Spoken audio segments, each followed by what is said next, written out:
الحمد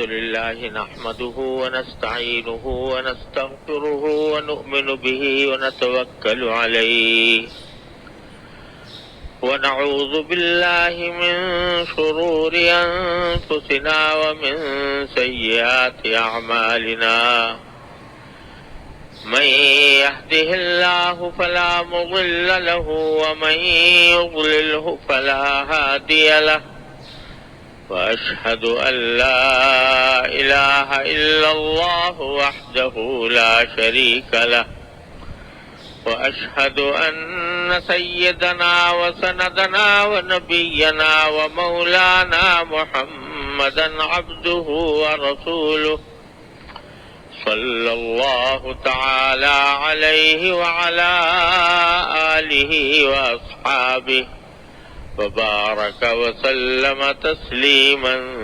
كثيرا أما بعد فأعوذ بالله من الشيطان الرجيم بسم الله الرحمن الرحيم. اس دعا کے بارے میں جو الفاظ ہیں ان کو پر غور کرو. پہلی دعا کیا کی؟ رب اشرح لی صدری. اے اللہ میرے لیے میرے سینوں کو کھول دیجئے کہہ لو، کشادہ کر دیجئے کہہ لو. اب بیچاری اردو زبان جو ہے نا وہ بڑی چھوٹی سی زبان ہے، اس کے اندر ہر مفہوم کو ادا کرنے کے لیے کوئی الگ لفظ نہیں ہوتا. تو نتیجہ یہ کہ ہم ترجمہ جب کرتے ہیں تو اسی محدود دائرے میں رہ کر کرتے. شرح، شرح یشرح شرحا عربی زبان میں اس کا جب ترجمہ کرتے ہیں ہم تو کہتے ہیں کھول دے، کھولنا. اور بعض اوقات اس کے معنی کسی چیز کو وسعت دے دینا. لیکن دونوں لفظ اس کے پورے مفہوم کو ادا نہیں کرتے. شرح یشرح شرحن کے معنی یہ ہوتا ہے کہ کسی چیز کے چھپی ہوئی صلاحیتوں کو وسعت کے ساتھ کھول کر پھیلا دینا. اتنی لمبی تشریح ہے اس کی، سمجھے نا؟ صرف کھولنا نہیں بلکہ اس کے اندر جو چھپی ہوئی صلاحیتیں ہیں ان صلاحیتوں کو خوب پھیلا کر، تفصیل کے ساتھ پھیلا کر کھول دینا. یہ جو ہوتا ہے نا بھائی کتاب فلاں کتاب کی شرح، شرح کیا مطلب ہے؟ شرح ہونے کا معنی یہ ہے کہ جو کتاب کے اندر جو باتیں پوشیدہ ہیں اس میں اغلاق تھا، اس میں اختصار تھا، اور اس شرح نے آ کر اس کی چھپے ہوئے نکات کو، چھپے ہوئے خزانوں کو وسعت کے ساتھ کھول دیا، پھیلا دیا. یہ ہوتی شرح. تو جب یہ مانگا کہ میرے سینے کو کھول دیجئے تو کیا مانا؟ کہ اس سینے کے اندر جو اشکال ہے، ابہام ہے، اجمال ہے، اس کو کھول کر پھیلا کر کھول دیجئے کہ میرا بالکل پورا مکمل مجھے اطمینان حاصل ہو جائے. اسی کو اردو میں تعبیر کرتے ہیں شرح صدر ہو جانا. شرح صدر یعنی کسی بات پر اتنا اطمینان ہو جانا کہ اس میں دوسری جانب کا کوئی امکان باقی نہ رہے. اس کو شرح صدر کہتے ہیں. سمجھے نا؟ قرآن کریم فرماتا ہے الم نشرح لک صدرک. رسول کریم صلی اللہ علیہ وسلم پر اپنے انعامات کا ذکر کرتے ہوئے اللہ تبارک و تعالی نے فرمایا کہ کیا ہم نے تمہارا سینہ کھول نہیں دیا؟ کیسے کھولا؟ وحی آنے کے بعد، نبوت آنے کے بعد طویل زمانہ رسول کریم صلی اللہ علیہ وسلم پر ایسا گزرا ہے کہ سخت بے چینی میں آپ مبتلا تھے. بعض روایات میں آتا ہے کہ آپ فرماتے ہیں میں ایسے حالات سے گزرا ہوں اس حالت میں کہ دل چاہتا تھا کہ میں پہاڑ پر چڑھ کر خودکشی کر لوں. ایسی بے چینی کا عالم، کیا وہ تصور ہم کر نہیں سکتے اس بے چینی کا جو رسول کریم صلی اللہ علیہ وسلم پر دائر ہوئی تھی. بعد میں اللہ تبارک و تعالیٰ نے اس بے چینی کو دور کر کے سینہ کھول دیا. تو اس نعمت کو اللہ تعالیٰ بتا رہے ہیں الم نشرح لک صدرک، کیا ہم نے تمہارے سینے کو کھول نہیں دیا تھا؟ ووضعنا عنک وزرک الذی انقض ظہرک، اور تمہارے اوپر جو بوجھ تھا جس نے تمہاری کمر توڑ رکھی تھی وہ بوجھ ہم نے ہٹا دی. تو شرح صدر کا لفظ اس وقت استعمال کیا اللہ تبارک و تعالیٰ نے. ظاہر ہے نبی کریم صلی اللہ علیہ وسلم نے جب آنکھوں سے دیکھا، جبرائیل امین نے آپ کو وحی پہنچائی، تو کوئی یقین تو تھا پورا، لیکن کیا کیفیات تھی جن سے گزر رہے تھے اللہ تعالیٰ ہی بہتر جانتے ہیں. اس میں باوجود ہے کہ آپ اللہ تعالیٰ کی وحی پر ایمان رکھتے تھے، لیکن طبیعت میں ایک گھٹن تھی، ایک اضطراب تھا، ایک بے چینی تھی. تو اللہ تعالیٰ نے جب اس کو کھول دیا تو وہ شرح صدر کا ہے. شرح صدر، تو یہ شرح صدر بھی اللہ تعالیٰ کی بڑی نعمت ہے کہ آدمی کو کسی چیز کے اوپر اتنا اطمینان ہو جائے کہ اس کے خلاف کوئی تصور اس کو بھٹکا نہ سکے. اس کو شرح صدر کہتے ہیں، اور اس کی ہمیں ہر چیز میں ضرورت ہوتی ہے. اگر فرض کرو ایک آدمی کو یہ خیال ہے کہ میں کون سی تجارت شروع کروں، کئی راستے اس کے سامنے ہیں، بے چینی میں مبتلا رہے گا، یہ کروں یا کروں، اس میں یہ شک ہو رہا ہے، اس میں یہ شک ہو رہا ہے. لیکن اس وقت اگر وہ اللہ تعالیٰ سے مانگے رب اشرح لی صدری، اللہ مجھے شرح صدر فرما دیجئے، میرا سینہ کھول دیجئے کہ میں کون سا راستہ اختیار کروں. اسی طرح کسی کو نکاح کرنا ہے اپنا اولاد کا، کئی راستے سامنے، کیا کروں، یہاں کروں وہاں کروں، تو اس وقت میں بے چین ہوتا ہے کہ نہیں ہوتا؟ تو مانگے اللہ تعالیٰ سے رب اشرح لی صدری، اے اللہ میرا سینہ کھول دیجئے.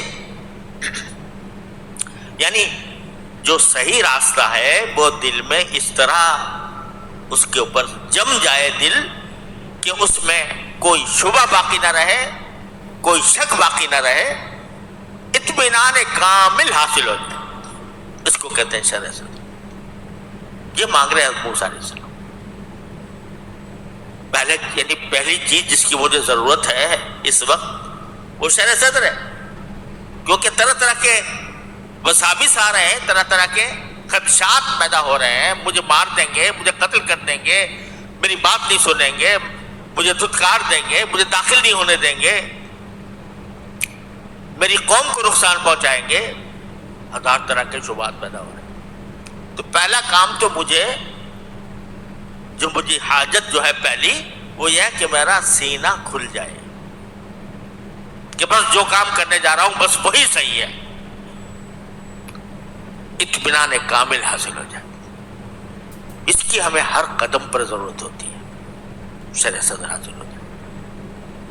اور جب کوئی مقتدی ہوتا ہے، عالم ہوتا ہے، اس سے لوگ مسئلہ پوچھتے ہیں تو بعض اوقات مسئلے کے اندر بھی انسان کو کشمکش پیت آتی ہے، یہ کروں، یہ جواب ہو، یہ جواب ہو، یہ جواب ہو.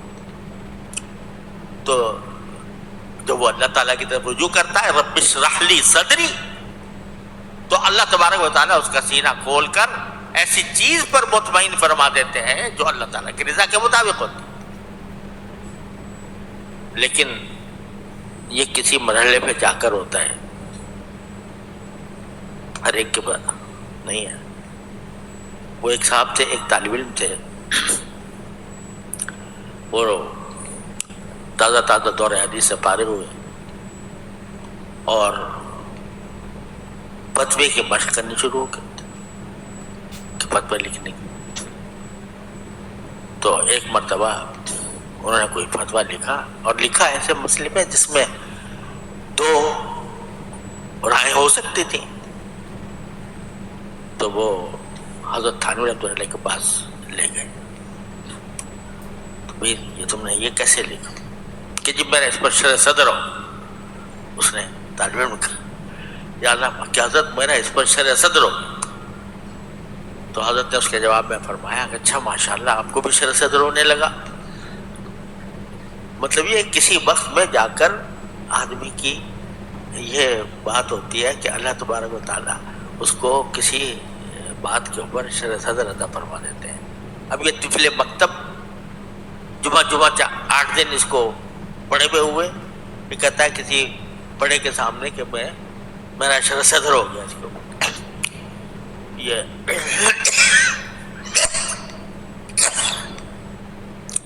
بعض اوقات جہل مرکب جو ہوتا ہے نا، جہل مرکب، تو اس میں بھی شرح صدر ہو جاتا ہے.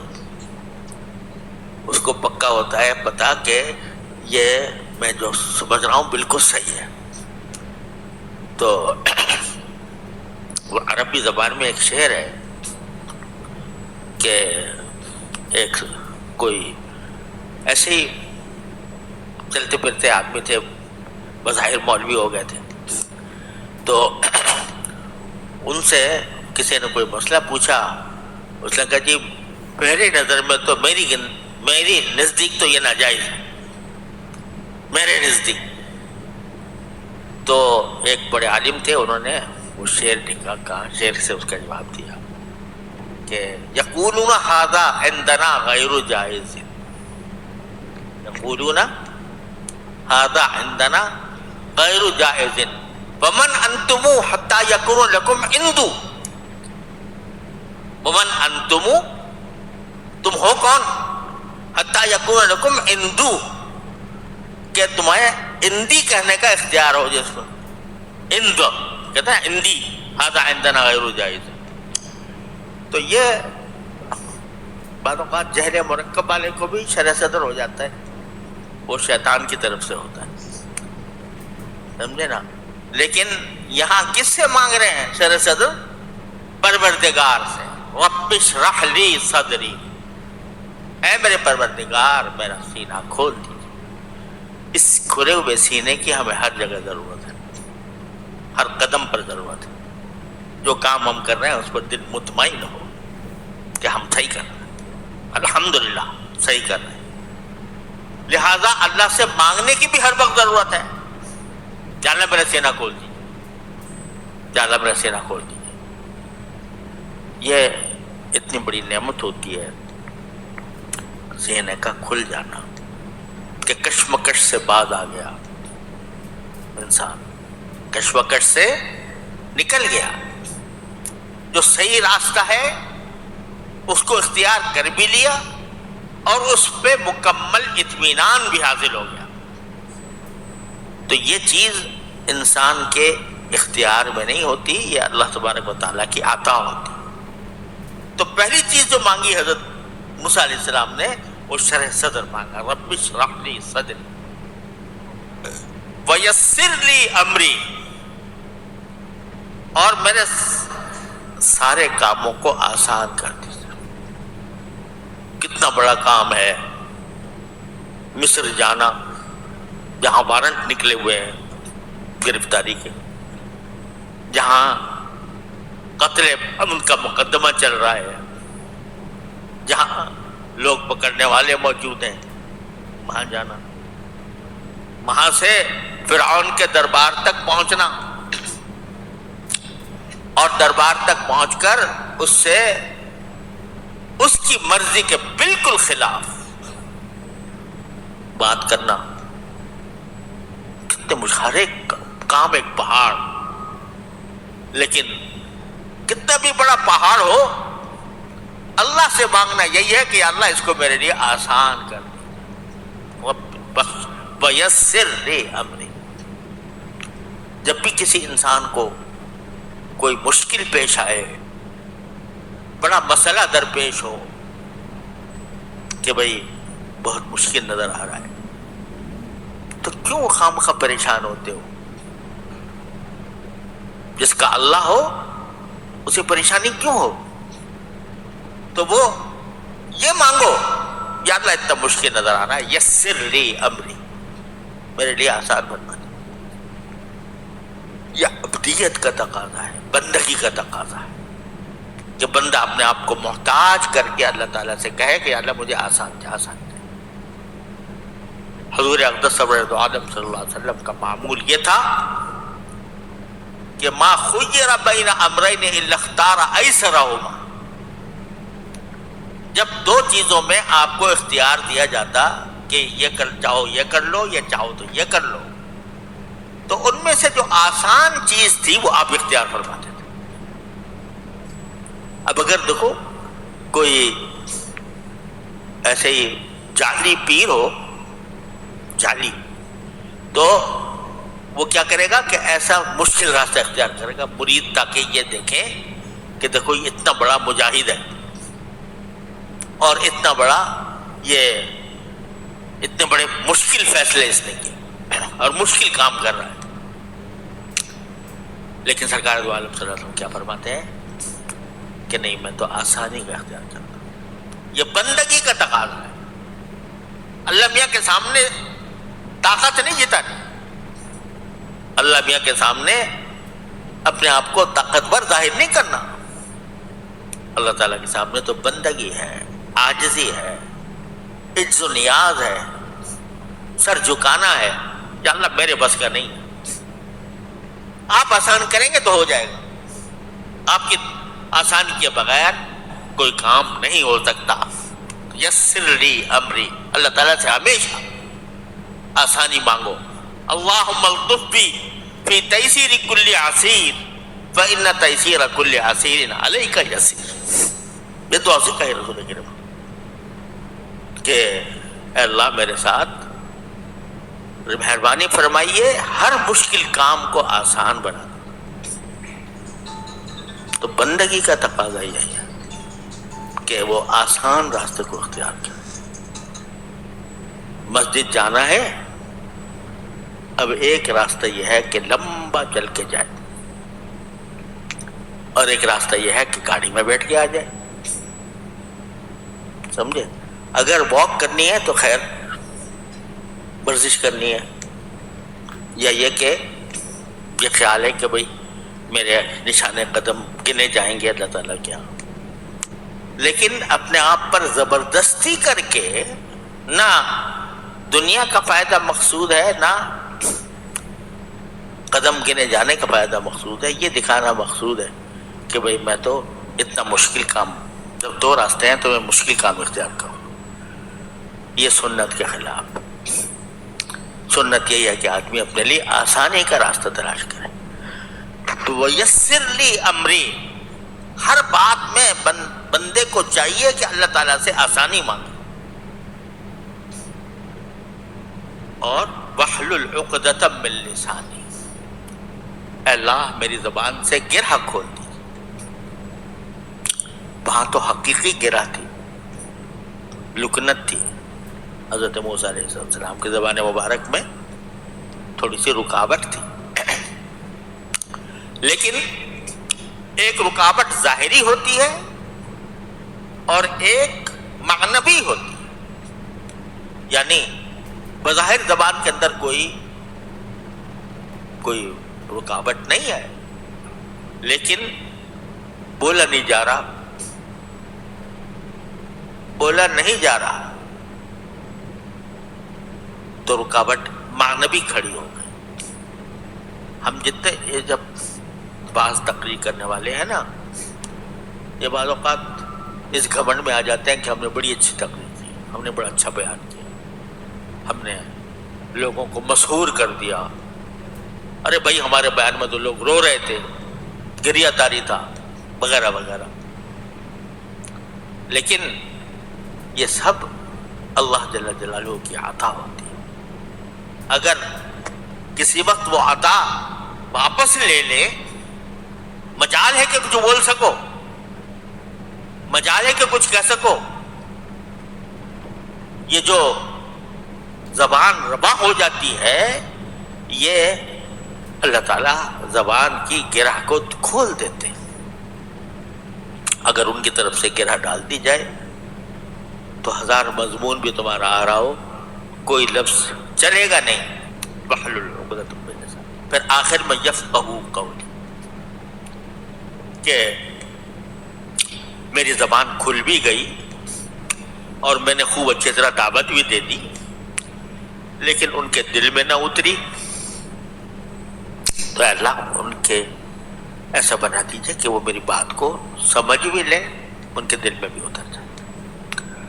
یہ ہے دعا حضرت موسیٰ علیہ السلام. اور جیسے میں نے عرض کیا کہ بزرگ بتاتے ہیں کہ بھئی جب کسی کو بیان کرنا ہو, کسی کو کوئی درس دینا ہو, تو اس سے پہلے یہ پڑھنا چاہیے. لیکن صرف اسی کے ساتھ مخصوص نہیں ہے. جہاں بھی کوئی آدمی کسی کشمکش کا شکار ہو, یہ کام کروں کہ نہ کروں, تو اللہ تعالیٰ سے شرح صدر مانگے, رب اشرح لی صدری ویسر لی امری.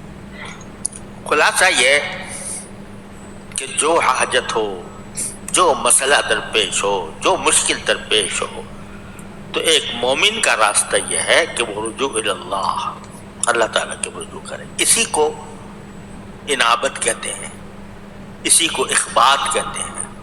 منیبین الیہ, اللہ یجتبی الیہ من یشاء ویہدی الیہ من ینیب. اسی کو مخبت کہا جاتا ہے, مخبتین, جو کثرت سے اللہ تبارک و تعالیٰ کی طرف رجوع کرنے والا ہو, اللہ تعالیٰ کے ساتھ تعلق رکھنے والا ہو, ہر چیز اللہ تعالیٰ سے مانگتا ہو, وہ ہے منیب. ان فی ذلک لآیات لکل عبد منیب. جب بندہ اللہ تعالیٰ کی طرف رجوع کر لیتا ہے اور رجوع کا عادی بن جاتا ہے, تو اس کے اوپر علوم وارد ہوتے ہیں. اس کے اللہ تبارک و تعالیٰ اس کو ایسے علوم عطا فرماتے ہیں, ایسے معارف عطا فرماتے ہیں کہ جو کبھی اس کے تصور میں نہیں آئے تھے. اللہ تعالیٰ اپنے فضل و کرم سے, اپنے رحمت سے ہم سب کو رجوع اللہ کی توفیق عطا فرمائے, اور اپنا ہر کام, اپنی ہر حاجت اللہ تعالیٰ سے مانگنے کی توفیق عطا فرمائے.